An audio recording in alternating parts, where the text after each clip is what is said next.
Hello everyone, welcome to our channel fire fighting engineering. इस field की जानकारी के लिए हमारे चैनल से जुड़े रहिए। वीडियो को एंड तक देखिए और जो भी व्यूवर्स फर्स्ट टाइम देख रहे हैं वो इस चैनल को सब्सक्राइब करना ना भूलें।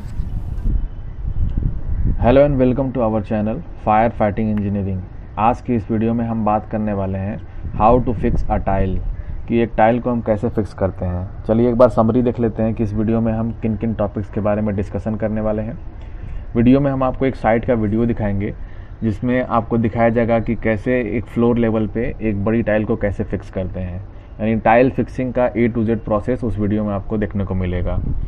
और किन किन टॉपिक्स के बारे में बात करेंगे उसमें प्रॉपर हाइड्रेशन के बारे में, कि टाइल्स को कब भिगाना चाहिए कब नहीं भिगाना चाहिए, how much thickness of cement, कि कितना लेयर का सीमेंट का थिकनेस हमको रखना चाहिए कि वो प्रॉपर फिक्सिंग में हेल्प करे और वो लॉन्ग लास्टिंग हो। टूल्स कौन कौन सा यूज़ करेंगे उसके बारे में हम बात करेंगे कि कौन कौन से टूल्स इस्तेमाल होते हैं इस पूरे प्रोसेस में टाइल की फिक्सिंग के। इसके बाद बात करेंगे स्लोप के डिस्क्रिप्शन के बारे में, कि कहाँ पे हमको स्लोप देना चाहिए और कितना स्लोप देना चाहिए और किन किन फील्ड्स में स्लोप हमको नहीं देना चाहिए। लास्ट में एक थोड़ा सा देख लेंगे हम रेट लिस्ट ऑफ टाइल्स के बारे में, कि कौन सा टाइल्स के लगभग कितने कितने लमसम रेट में आते हैं। तो इन सारे चीज़ के बारे में चलते हैं, हम डिटेल में समझते हैं। चलिए सबसे पहले बात कर लेते हैं हाइड्रेशन के बारे में। जब भी हम टाइल फिक्सिंग करते हैं तो हमको टाइल्स को कम से कम 1 से लेकर 2 घंटे तक पानी में डाल के छोड़ देना चाहिए। प्रॉपर उससे हाइड्रेशन उसको मिल जाता है, जिसमें टाइल्स में बहुत सारे पोर्स होते हैं, बहुत सारे छोटे छोटे छेद होते हैं, तो वो छेद उस पानी के थ्रू फिक्स हो जाते हैं और उसमें प्रॉपरली फिल हो जाते हैं, जिससे बाद में आपको टाइल लगाने के बाद उसमें चढ़ने पे या फिर उस पर प्रेशर देने पे क्रैक्स आने के चांसेस बहुत कम हो जाते हैं। तो इसलिए जब भी हमको टाइल लगाना चाहिए तो उसको कम से कम 1 से 2 घंटे पानी में प्रॉपरली भिगा के रख देना चाहिए, जिससे उसमें जो भी पोर्स होते हैं पानी से वो फिल हो जाए। बात कर लेते हैं थिकनेस ऑफ सीमेंट की। जब भी हम सीमेंट लगाते हैं टाइल्स को यूज़ करने के लिए, टाइल्स को फिक्स करने के लिए, तो उसमें एक चीज़ का हमेशा ध्यान देना चाहिए, जो सीमेंट का थिकनेस होता है जो फ्लोर लेवल पे लगा होता है टाइल्स के नीचे, उसका थिकनेस एटलीस्ट 10 mm तक तो रखना ही चाहिए। जो ऑन एन एवरेज माना गया है वो है 10 से लेके 30 मीटर, यानी कि 10 से लेके 30 mm तक का थिकनेस हमको देना चाहिए, जो कि सीमेंट का थिकनेस होता है। इससे ज़्यादा या फिर इससे कम देने पे हमको इन प्रॉपर उसका बैलेंस दिखाई दे सकता है। ये बात हुई थिकनेस की। टूल्स कौन कौन सा यूज़ करते हैं। जनरली अगर हम बड़े टाइल्स का इस्तेमाल करते हैं, अगर छोटे टाइल्स का इस्तेमाल करते हैं तो हमको उतना हैवी टूल्स का इस्तेमाल नहीं करने की ज़रूरत पड़ती है। लेकिन अगर हम बड़े टाइल्स को यूज़ करते हैं तो एक तरह का एक प्लास्टिक का हैमर आता है, उसको ठोकने के लिए, टाइल्स को प्रॉपर बैलेंसिंग करने के लिए उसका इस्तेमाल करते हैं। एडेसिव का इस्तेमाल करते हैं, और भी बहुत सारी चीज़ें होती हैं, जैसे वैक्यूम कप का इस्तेमाल करते हैं जिससे टाइल्स को उठाने में आसानी होती है। बहुत सारी चीज़ें हैं। और एक तरीके का एक प्लेट होता है जिसका इस्तेमाल करते हैं, जो अभी आपको स्क्रीन के सामने दिख रहा है। तो ये सारी चीज़ें हैं जिसका हम एक टूल्स कह लीजिए जिसका हम इस्तेमाल करते हैं। और लास्ट में जब टाइल फिक्स हो जाता है तो उसमें जो बीच में हमको क्रैक्स भरने के लिए आता है उसका भी हमको इस्तेमाल कर लेना चाहिए, जिससे दोनों की तरफ से जो दोनों टाइल्स फिक्स होते हैं वो एक दूसरे से बिल्कुल मैच हो जाएं, और उनका कलर भी लगभग वैसा ही रखते हैं ताकि हमको डिफरेंस ना लगे कि दोनों टाइल्स के बीच में कुछ अलग कलर का डिफरेंस है। ये बात हुई उसकी। अब बात कर लेते हैं स्लोप डिस्क्रिप्शन के बारे में। जनरली जो स्लोप होता है हमको बेडरूम में नहीं देना चाहिए, हमको डेड स्लोप यानी 0 डिग्री का स्लोप बेडरूम में रखना चाहिए। बाकी अगर जहाँ पे हमको टाइम टू टाइम पानी गिराना होता है फ्लोर पे, उसकी ज़रूरत पड़ती है, जैसे किचन हो गया, वॉशरूम हो गया, टॉयलेट हो गया, इन सारी जगहों पे हमको स्लोप देना चाहिए।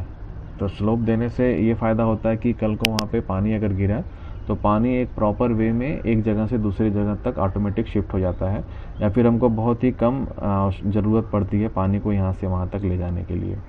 बात करेंगे अगर हम रेट लिस्ट के बारे में, तो जनरली अगर हम बात करते हैं 2x4 की टाइल्स का, जो स्क्वायर फिट की अगर हिसाब से बात करते हैं तो 50 से लेके 80 स्क्वायर फिट के हिसाब से मार्केट में आपको टाइल्स मिल जाएगा, जो कि अगर ब्रांड का लेना चाहेंगे तब भी 50 से लेके 80 स्क्वायर फिट के रेंज में आपको बढ़िया से बढ़िया टाइल मार्केट में अवेलेबल है, अगर हम बात करते हैं 2x4 के टाइल्स की। तो ये बात हुई रेट की। अब सीधे आपको चलते हैं वीडियो में लेकर कि कहाँ पे टाइल फिक्स हो रहा है। तो चलते हैं अब सीधे वीडियो की तरफ।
जल्दी कर।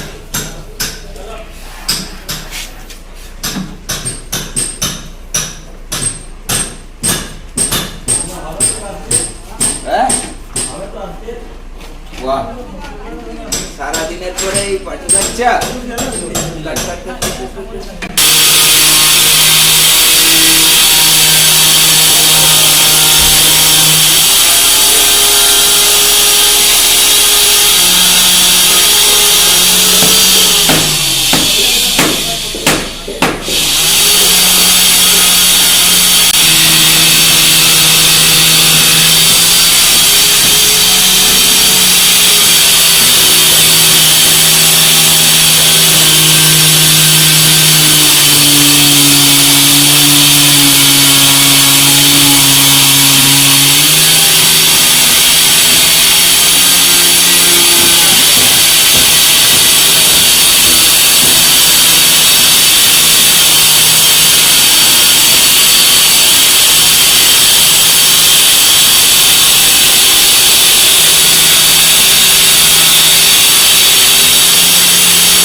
मैं इसमें ग्राउट नहीं भर रहा क्या? इसमें एपोक्सी होगा बाद में होगा एपोक्सी।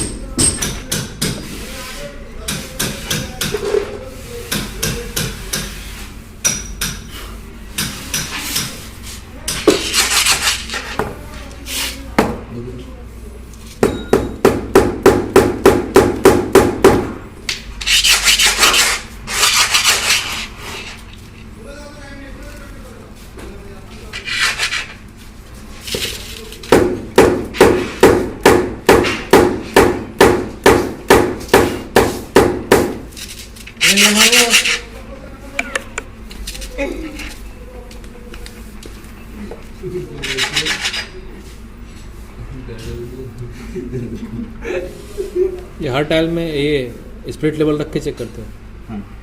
हर टाइल में स्लोप किधर है, इधर कि उधर? नहीं, ये डेट लेवल डेट लेवल चारों तरफ सेम सेम सेम। ये बाहर का पैसेज है ना, ये बाथरूम का अंदर होगा, उसमें स्लोप आएगा। इसमें भी तो मतलब पानी गिरेगा तो ऐसा स्लोप रखेंगे कि कहीं ना कहीं नहीं, इसमें पानी गिरने का सवाल ही नहीं है, क्योंकि जैसे धुलाई मान लो धुलाई करना हुआ, केस में धुलाई धुलाई इसमें होगा नहीं, इसमें तो सिर्फ पोछा ही होगा।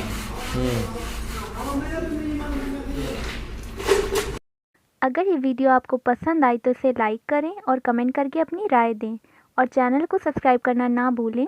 आज के लिए बस इतना ही, मिलते हैं आपसे जल्दी ही एक नए वीडियो में। Thank you so much.